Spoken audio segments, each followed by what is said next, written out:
Okay, so you write Python code all the time, right? But have you ever really stopped and thought about what's actually going on under the hood when you hit run? That's what we're going to do today. We're diving deep into CPython, the engine that runs most of the Python code out there. We're going to poke around and look at its secrets, how it handles memory, concurrency, and we'll even take apart one of its most incredible tools, the dictionary. I bet if you've ever built anything serious with Python, you've hit these weird walls. You add more threads to your CPU-bound code and nothing. It doesn't get any faster. Or maybe you delete a massive object, expecting your memory usage to drop, but it just stays high. Well, get this. Those aren't bugs. It's actually how Python is designed to work. And that's what we're going to unpack. So to really get why this happens, we have to peel back the layers. We need to look beyond our own Python scripts and straight into the heart of the engine that's running it all, the CPython interpreter. Honestly, understanding how this thing ticks is the real key to leveling up and writing seriously efficient and solid Python code. All right, here's our game plan. We'll start with Python's memory puzzle, then we'll peek inside the dictionary engine. Next, we're tackling concurrency and the GIL. We'll also cover some hidden performance boosts, and finally, wrap up with what all of this actually means for you. Okay, let's kick things off with memory management. This is, a fundamental piece of any programming language, and CPython's way of doing it is really interesting. It's got a few different layers. So the first, and honestly the main way Python manages memory, is with something called reference counting. It's a really simple but super efficient idea. Basically, every single object in your Python program, every integer, every list, everything, has a tiny little counter attached to it. When you point a variable at it, the counter goes up by 1. When that variable disappears, the counter goes down. And the moment that counter hits 0, bam, Python knows nobody is using that object anymore, and it gets rid of it instantly. Okay, that sounds perfect, right? But there's a catch. Reference counting has this one big Achilles heel: circular references. Just picture it. You have object A that points to object B, and object B points right back to object A. Now, even if the rest of your program completely forgets about both of them, their reference counts will never, ever hit 0. Why? Because they're keeping each other alive. And that, my friends, is a classic memory leak. And that is why we need a second layer of defense, the generational garbage collector. Its one and only job is to be a cycle detective. It swoops in to find and clean up these little circular messes. The whole thing is based on a really clever observation. Most objects we create don't live for very long. So all new objects start out in what's called generation 0, and Python checks this generation for cycles all the time. If an object sticks around long enough to survive a check, it gets promoted to an older generation that gets checked way less often. It's a really smart way to focus the cleanup effort where it's needed most. All right, and for our third and final layer, we have something called pymalloc. Think about it. Python creates a ton of small objects, integers, short strings, that kind of thing. It would be super inefficient to ask the operating system for a tiny piece of memory every single time. So, pymalloc is CPython's own private memory manager for these small objects. Instead of bugging the OS constantly, Python asks for a big 256 kilobyte chunk of memory, which it calls an arena. Then it slices that arena up into pools for different sized objects, and then those pools are sliced into the final blocks that hold one Python object each. It's like buying in bulk. It cuts down on overhead and keeps memory nice and tidy. Okay, let's shift gears. We're now going to look inside what is arguably one of Python's greatest hits, the dictionary. Dictionaries are just incredibly fast. Their lookups are what we call constant time, or O of 1. That means finding something in a dictionary with 10 million items takes pretty much the same amount of time as finding it in a dictionary with 10 items. It feels like magic, but I promise you, it's just some really, really smart engineering. So to understand this, you kind of have to know there was a before and an after. Before Python 3.6, a dictionary was basically one big sparse table. And by sparse, I mean it could have a lot of empty slots, which just wasted memory. But then Python 3.6 came along and totally changed the game with the compact dictionary. Now, instead of one big table, there are two parts: a tiny sparse array of just indices, which acts like a map, pointing to a second dense array that's packed tight with all the keys and values. This is a perfect example of how changing a data structure can have just a massive, massive impact. And when I say the impact was huge, I mean it. The guy who came up with this, Raymond Hettinger, pointed out that it saved anywhere from 30 to 95% of the memory. That's insane. But here's the best part. It had this amazing side effect that wasn't even the main goal.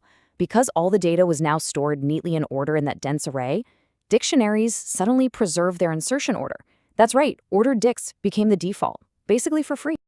Okay, but what happens if two different keys hash to the exact same spot in the table?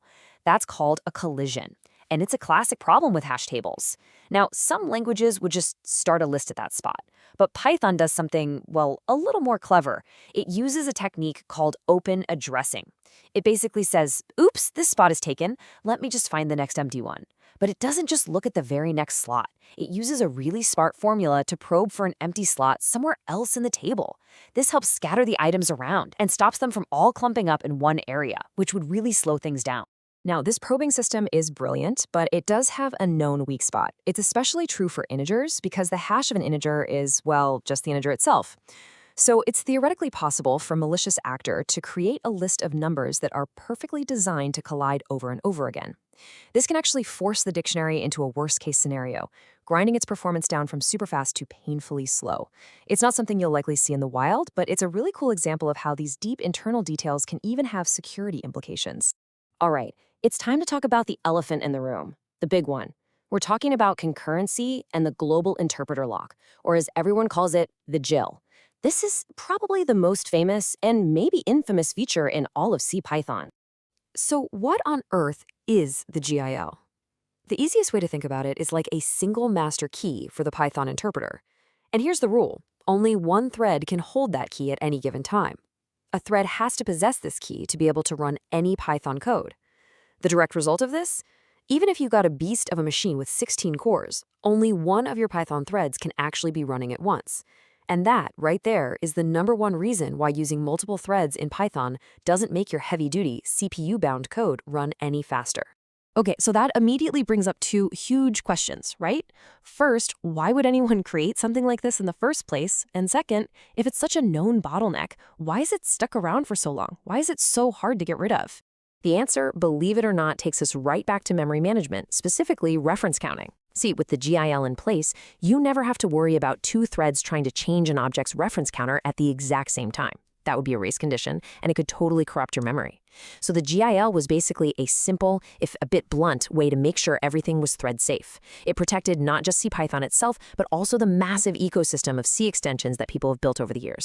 So getting rid of it wasn't just a small tweak. It required a complete, fundamental redesign of CPython's guts. This huge project outlined in PEP 703 is now being gradually introduced.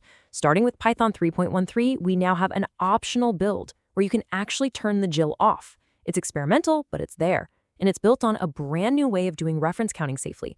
The work continues in Python 3.14, which goes even further by swapping out the old pymalloc for a new, totally thread-safe memory manager called memalloc. The absolute key to making all of this work is a new concept called biased reference counting. It's all based on one simple bet, that most objects will only ever be touched by the thread that created them. So as long as an object is owned by a single thread, Python can use the old-school lightning-fast, non-thread-safe reference counting. That's the fast path. But the moment another thread tries to access that object, a flag flips. The object gets marked as shared, and from that point on, it switches to using slower but totally thread-safe atomic operations for its reference count. This way, you only pay the performance penalty when you actually need the safety. All right, so beyond the big headline features, CPython is also packed with all sorts of smaller, clever little tricks that speed things up in the code you write every day. Like, for example, objects that will live forever, like none or true, they're now considered immortal. Their reference count is basically frozen, so the interpreter doesn't even bother trying to update it. Another one, small integers, from -5 up to 256, are all created at startup and cached. So every time your code uses the number 5, it's literally the same object in memory. And you can even get in on the action yourself by using __ slots on your classes. This tells Python, hey, don't bother creating a dictionary for every instance of this class, which can save you a ton of memory. Okay, that was a pretty deep dive. So let's pull back up to the surface and ask the big question. Why should you, as a developer, actually care about any of this stuff? Well, it matters a lot, actually. When you're hunting down a nasty memory leak, you now know to think about those reference cycles the garbage collector might be missing. When you're building a class that you know you're going to create millions of, you'll remember that __ slots is a tool in your belt to save a huge amount of RAM. And maybe most important of all, looking toward the future, understanding what an optional GIL means is going to be absolutely essential for designing the next wave of high-performance, truly parallel Python apps. And that really brings us to the final, big question to leave you with. Making the GIL optional isn't just some minor technical update. It's a fundamental shift for the entire Python ecosystem. For the very first time, we're going to have a way to do real, true, multi-threaded parallelism for CPU-intensive work right inside CPython. So the question for you is, how are you going to rethink your applications to take advantage of this new power?